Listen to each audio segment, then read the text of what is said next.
రాష్ట్రాల్లో భిన్న వాతావరణం కనిపిస్తోంది. ఓవైపు ఎండలు మండుతుంటే మరోవైపు వర్షాలు కురుస్తున్నాయి. నిన్నటి వరకు తెలంగాణలో ఎండలు మండిపోగా సాయంత్రం నుంచి వాతావరణం మారింది. తెలంగాణలోని కొన్ని జిల్లాల్లో నేడు రేపు ఉరుములు మెరుపులతో కూడిన వర్షాలు కురిసే అవకాశముందని హైదరాబాద్ వాతావరణ కేంద్రం తెలిపింది.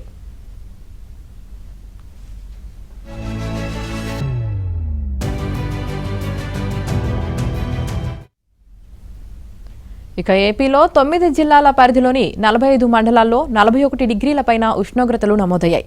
నంద్యాల జిల్లా బనగానపల్లెలో 43 డిగ్రీల గరిష్ట ఉష్ణోగ్రత నమోదైంది. ఉక్కపోత, ఎండ తీవ్రత ప్రభావంతో వాతావరణ అనిశ్చితి నెలకొని పలుచోట్ల వర్షం కురిసింది. శ్రీకాకుళం జిల్లా హరిపురంలో 73, కొర్లాంలో 61.25 మిల్లీమీటర్ల వర్షపాతం నమోదైంది. రానున్న 3 రోజులు అక్కడక్కడ వర్షాలు, కొన్ని చోట్ల ఎండ ప్రభావం ఉంటుందని విపత్తుల నిర్వహణ సంస్థ తెలిపింది.